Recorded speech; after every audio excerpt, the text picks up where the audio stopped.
Let us start with the next case. Okay, so this is center of parallel forces. This particular topic is going to be very important when I start center of gravity, centroid and center of mass. This is something which is going to act as a base. Okay, so that is why I just want to discuss about center of parallel force first, then I will start center of gravity. Okay, so these two are the parallel forces which I taken, 200 Newton and 100 Newton. As we already discussed about coplanar parallel force system, I hope that these are something which is very easy for you to answer, right? So two forces, 200 Newton and 100 Newton are the forces which is acting on this body. So what will be the resultant? It's very obvious, to unequal force acting in the same direction. So the resultant is going to act in the same direction as that of these two, and the value will be just algebraic sum of these two. Okay, so that is going to be, resultant is going to be 300 Newton, and let us consider it is acting at a point C. Now how to find out the position, that is how to find out the line of action of this resultant? Simple, as we already know from Varignon's theorem, we derived it also, right? What is the thing? And also we identified that for a two equal forces, for two forces which is in parallel, which is acting in the same direction, resultant will be lying in this region. Okay, will be lying in this region, that is in between A and B. Okay, if it is of opposite, if it is of one is acting up and another one is acting down, then resultant will be in the region like exterior to larger force. Suppose if 200 Newton is the larger force, then resultant will be in this direction, as we already discussed. If this force is acting down and this force is acting up, and if this is 200, that is if it is more, then resultant will be acting this side. Okay, so I hope it is clear now. Now what I can do, I need to find out the position. How can I do? Simple, I already used Varignon's theorem and we got the value also, right? What is the value? The force divides it in inverse ratio. Okay, so inverse ratio means P by Q will be equal to, if this is P, then P BC, right? P by BC. For P it has to be BC, and for Q it has to be AC, that is inversely, right? For P it is BC, this side distance. For Q it is this side distance. So BC by AC. Okay, for P it is BC, for Q it is AC. In an inverse ratio it is dividing. P is 200 Newton and Q is 100 Newton, and BC is not known, AC is not known, so let it be BC by AC. So 2 is to 1. So BC is to AC is equal to 2 is to 1. So ratio is 2 is to 1. The given AB distance is 3 meter. Okay. AB is what? AB is what? AC plus BC, right? So let us take some like this is from basic aptitude only, right? So total units was 3 units, right? Total units was 3 units. Let me just take it as 3, what I can take? I will take it as 3K. Total units was 3 units, which means BC plus AC, that is AB is 3 units, that is 3K. I already know AB is 3 meters. Okay, so which means K is equal to 1, which means 1 unit is corresponding to 1 meter. So what will be 2 unit? See, BC is what? BC is what? 2K. AC is what? 1K, right? So BC plus AC, that is 3K, that is nothing but AB. So 3K is equal to 3, so K is equal to 1. Okay, if K is 1, what will be BC? 2 into K, so that is 2 times of 1, which is 2 meters. And AC is 1K, which is 1 meters. So BC is 2 meters and AC is 1 meter, which means this is going to be 2 and this is going to be 1. This is what I am getting. This we already know, right? This we already know. The resultant force will be close to higher magnitude force. 200 is greater than that of 100. So resultant will be close to it. Okay, this is something which is basic, which we are getting it from our basic idea. Now going to second case. What I am doing, listen carefully. I am just changing the orientation. I am just changing the orientation of these two forces. I am not changing anything else. Let us consider I am changing it to some 30 degree. Okay, I'm just twisting it. Okay, I'm just changing the orientation, but the positions are not changed. Still A and B are A and B only. So distance between these two is 3 meters only. Okay, distance between these two is 3 meters.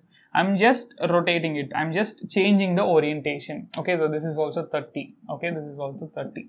Okay, or you can just keep it as some theta. Okay, some theta. Yes, some theta. Now how to find out resultant?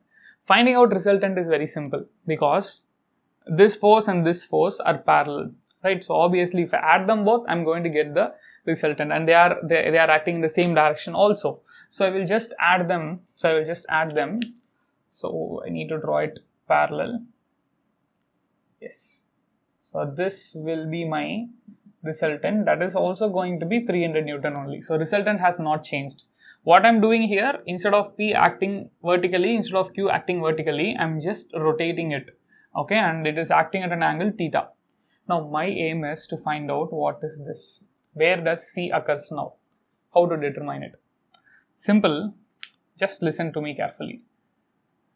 If you observe this thing properly, this P by Q is equal to BC by AC. P by Q is nothing but ratio of these two forces is equal to BC by AC, where BC is perpendicular distance. You observed properly, perpendicular distance between resultant and force Q, okay, and AC is perpendicular distance between resultant and force P. So it's a perpendicular distance. So when I'm applying here also, I need to take perpendicular distance. I will use another color. Yeah, perpendicular distance, and let it be A, let it be C dash, let it be C double dash. Okay, so now P, that is 200, by Q, that is 100, or else simply P by Q, which is equal to what? Which is equal to, sorry, this is C, this is B, I'm very sorry, this is B dash, okay, which will be equal to P by Q in inverse ratio, right? So B dash C dash by A C dash. Okay, now listen carefully, just small geometry only. If I draw a line like this, okay, again perpendicular to it, let me mark this as B double dash. Can I say C B double dash and C dash B dash as same? C B double dash is equal to C dash B dash. Obviously those two are parallel, so they will be same.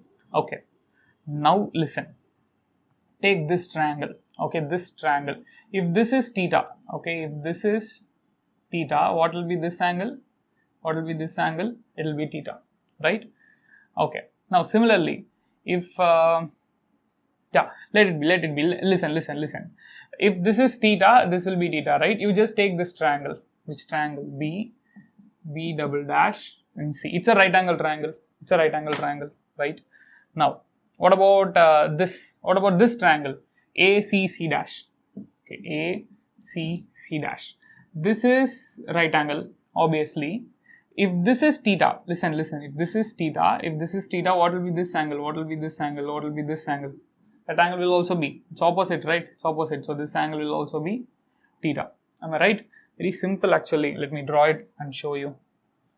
Yeah. Yes. If this is theta, these two lines are parallel. Okay, these two lines are parallel. So if this is theta, this will also be theta. Okay, obviously that is very general from geometry. Okay, so this black color line is this one, and this red color line was this one. So if this is theta, then this will also be theta. Now compare the triangle. Compare B dash C and ACC dash. Compare it. Those two are what? Those two are symmetric triangle, right? Both are right angle triangle, and this angle is same, this angle is same, this is 90 degree, this is 90 degree, and even this angle will also be same, because this is theta, this is 90 degree, so this angle will be 90 minus theta. This is theta, this is 90 degree, so this angle will be 90 minus theta. So these two triangles are symmetric triangles. So what I can do? Simple, I can use this logic.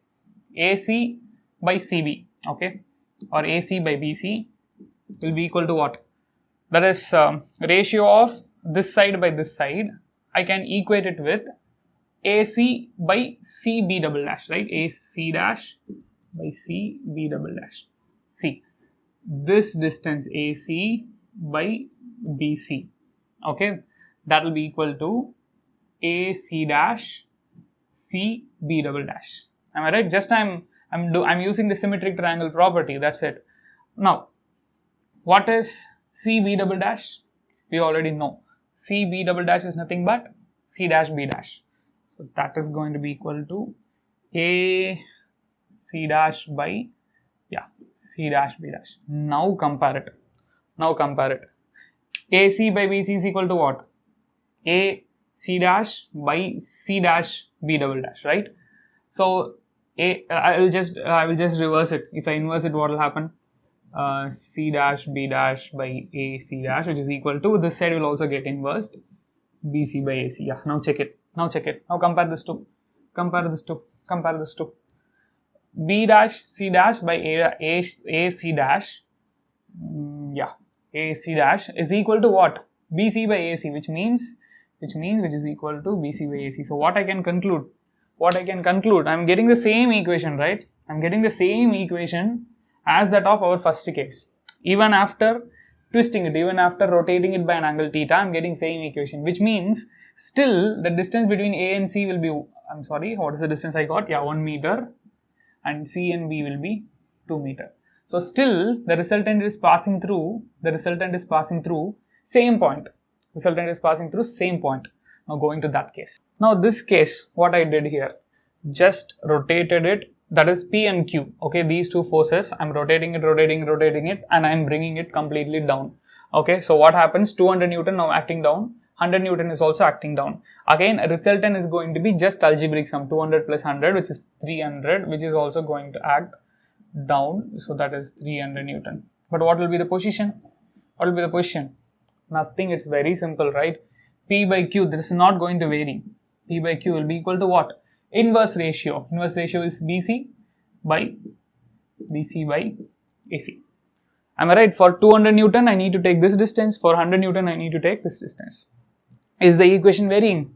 Here also P by Q is equal to BC by AC. There also P by Q is equal to BC by AC, which implies still I will be getting this as 1 meter and this as 2 meter.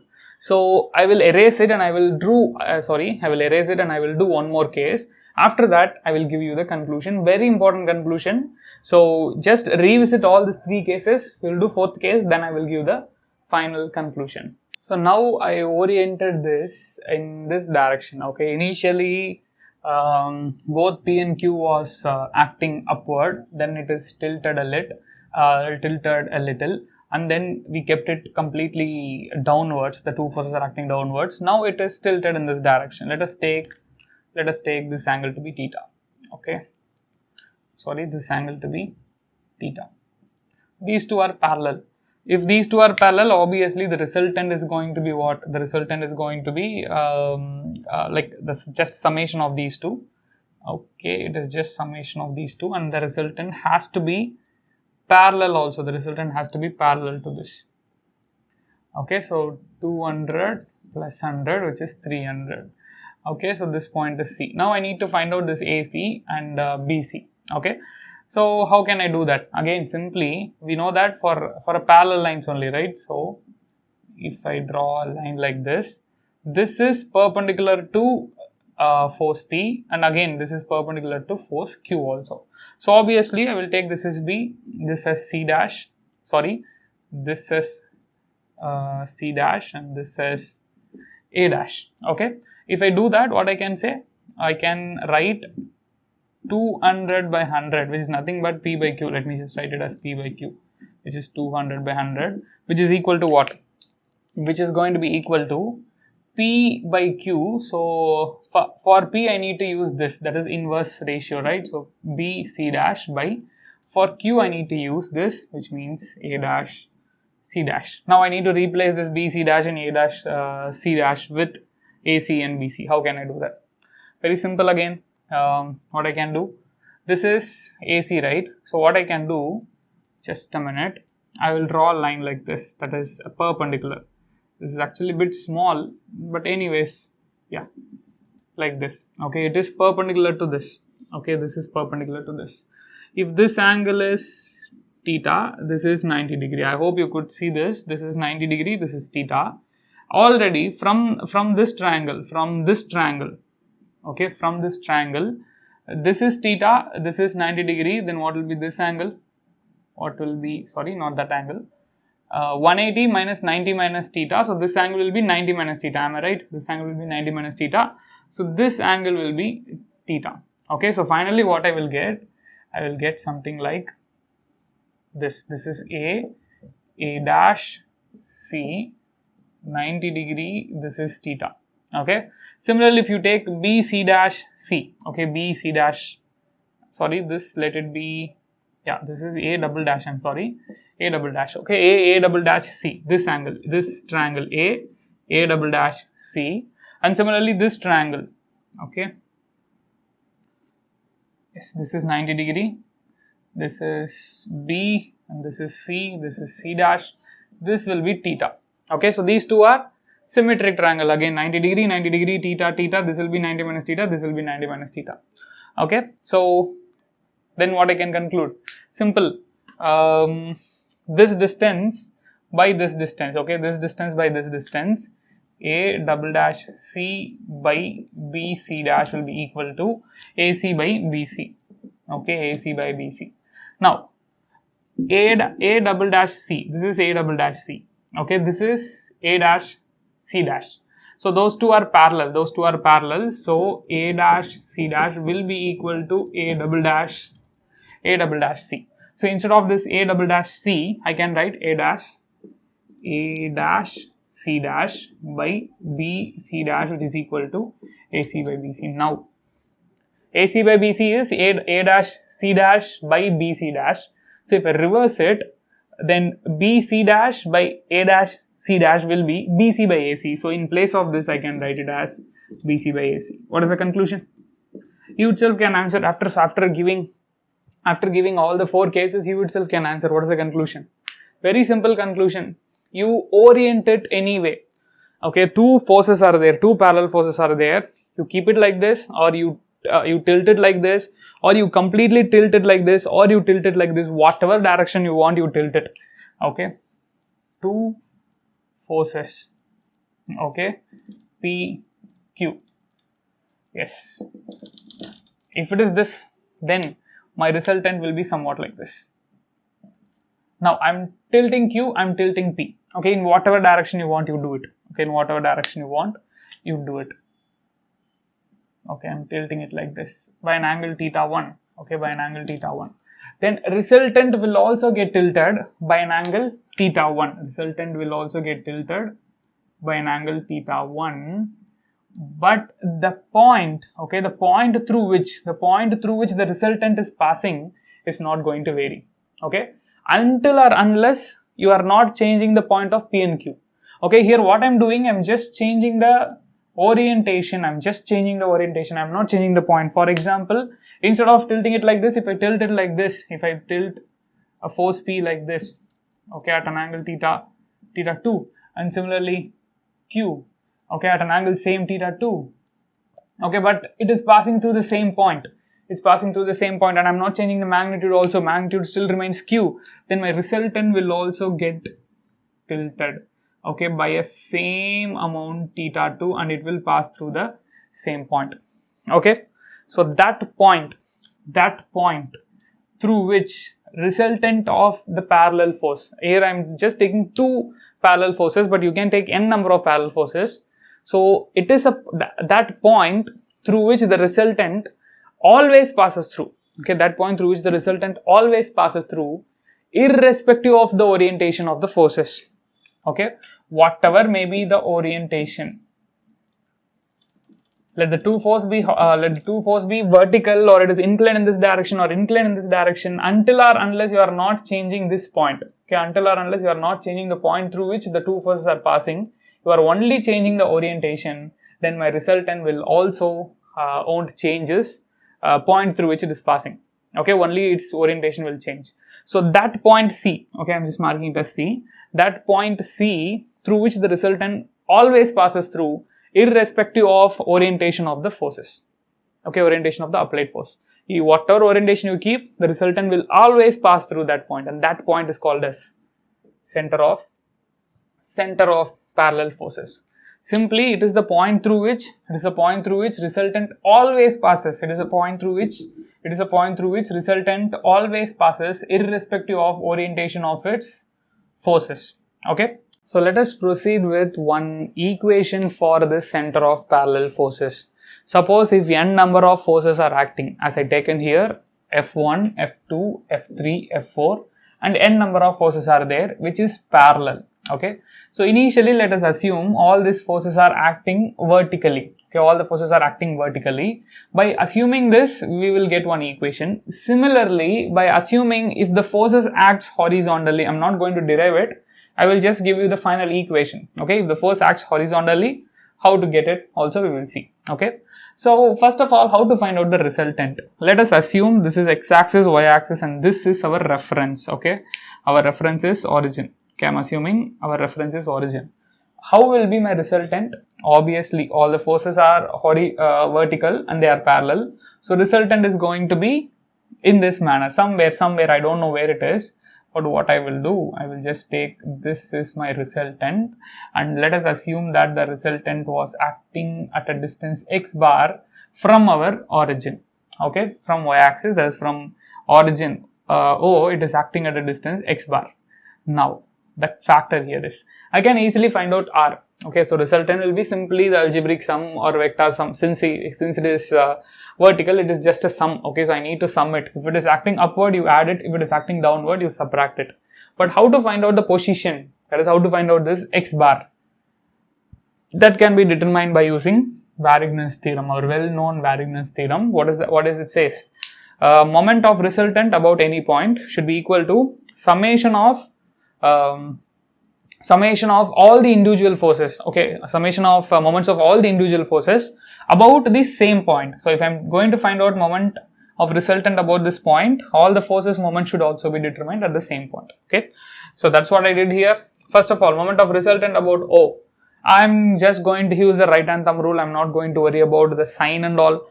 Okay, so R, which is acting up, and this is 0 here, right? So how it is?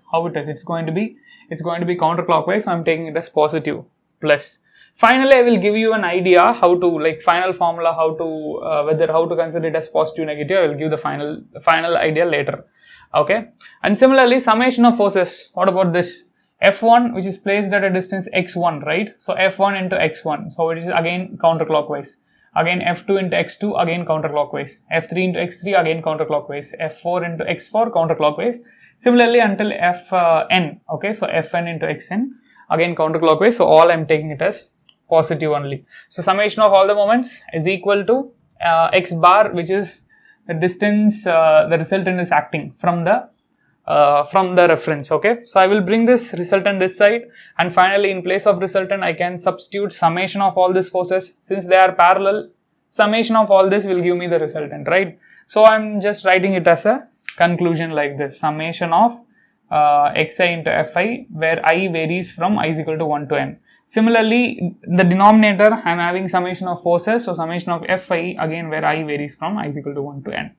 This is one coordinate of center of parallel forces. This is one coordinate.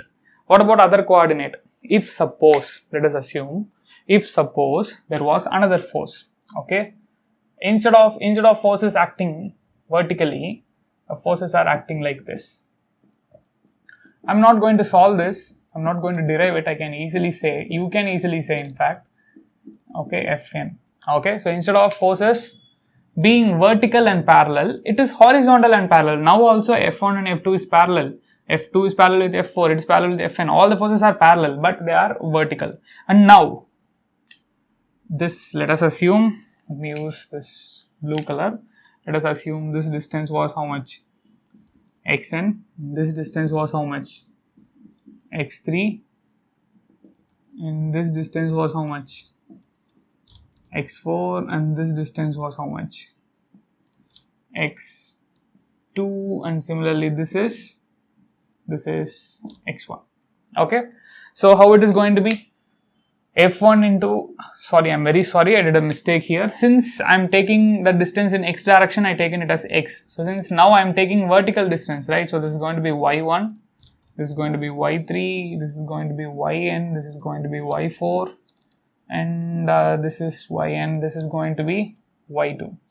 Okay, so that is, this force F3 is present at a distance y3 from x, and similarly this force F1 is present at a distance y1, and F2 is present at a distance y2, and Fn is present at a distance yn, and this is present at a distance y4. All I am taking it from the reference. Okay, now what will happen? Similar to this, I will get an equation. Something like y bar is equal to summation of I is equal to 1 to n yi fi by summation of fi. Again, I varies from 1 to n. This is y bar. Okay, so this is x bar, that is y bar, and x bar comma y bar will be our center of parallel forces. So we got an equation for a center of parallel forces, right? If the forces are acting maybe in a body, something like this, okay, F1, F2, F3 until Fn, okay, yes. Now the question is, the derivation which I did for all the forces acting upward. What if the force acts downward? Okay, if the force acts downward, then very simple, your x bar is going to be, like here I'm just going to say for x bar because I'm not going to do it for y bar. So x bar will be simply like x1, x2, all those things you know, I guess. What if the force is acting upward, you just take it as positive, and if it is acting downward, you just take it as negative. So F2 is acting downward, so here I will be having minus sign, plus x3 into F3 plus etc. plus xn into Fn. So if the force is acting downward, you need to take it as negative. And similarly in the denominator also, if the force acting downwards, it should be negative. Okay. Similarly for y also. Okay. So if it is acting right side, you take it as positive. If the force are acting left side, you take it as negative. Okay. For y, if it is right side, you take it as positive. If it is left side, you take it as negative. Both in numerator and denominator. And one thing to note here is, this is discrete system of forces. Okay, the forces are acting in a discrete fashion, they are not continuous. What does it mean? You would have studied in strength of materials, uniformly varying load, uniformly distributed load. In addition to that, also different types of load, sine curve, cos curve. A load can act in a sinusoidal manner also. So if you take some object like this, and if the instead of load acting in discrete manner, a load can act like this, distributed. Okay, distributed. We will be talking about this distributed load more in strength of materials, but anyways, this is how. If it is not discrete, if it is continuous, okay, so here the load will be distributed. The load will be function of x. Okay, as x varies, the load will also vary. Similarly, if it is vertical, then it will be function of y, whatever. Okay, so what you need to do in this case, simple, take a small strip. Okay, take a small strip. Let us consider this strip was present at a distance. Let me just remove this. This strip was present at a distance x. Okay, and the small strip's thickness was dx. Now, at this small strip, let us consider the distributed load was W. Distributed load means it is Newton per meter. Okay, for 1 meter, how much load is acting? Okay, so that W into dx will give me total force or total load which is acting due to this small strip. Okay, so that will be equal to W into dx. This is Newton per meter, and if I multiply with meter, I will be getting the total force which is acting over this, okay, over this small strip only, not over the complete. I need to find out the complete, right? But here I don't need I don't need force, I need moment, right? Summation of moments by summation of forces. I hope you remember. So summation of moments means what I should do? Force which is acting on this strip is F, which is W into dx, multiplied by this distance. Okay, so x into F will give me the small moment dm. Okay, about any point, maybe if this is O, then this is O. Okay, so about that reference point O, x into F will give me, sorry, this is not F, this is df. I'm very sorry, this is df. Small force, right? Small force, right? Due in this small strip, okay, in this small strip, the small force which is acting is df. Okay, that small force into this x will give me the small moment dm. Now, if I integrate this, I will get the total moment. So, integrating this dm, that is x into df, will give me total moment. Similarly, denominator what it has? Numerator it has summation of moments, denominator it has summation of forces. Summation is nothing but integration in continuous system. So, in denominator, it's going to be integration of df. This will be my x bar. Okay, right? I hope it is clear now, right? Now what about y bar? Similarly, I will write it here. Y bar will be integration of y into df divided by integration of df. So x bar comma y bar will be integration of x into df by integration of df. Similarly, their integration of y into df by integration of df. So overall, if I consider discrete system, okay, if I consider discrete system, center of parallel forces will be summation of xi into fi by summation of fi, where I varies from 1 to n, comma x is this, y is summation of yi into fi by summation of fi. Okay, and what about for continuous system? For continuous system, that is x bar comma y bar will be integration of x into df. Okay, how to find this df you will be studying in detail when we are going for what is that, strength of materials. Even in this mechanics also we will be doing some problems, don't worry. Okay, so x df by an integration of df, comma integration of y df by integration of df. Okay, so this is x bar, this is y bar in continuous system. That's it. Now we got all the ideas, or we got all the concepts which is required for center of gravity, center of mass and centroid. We will discuss that.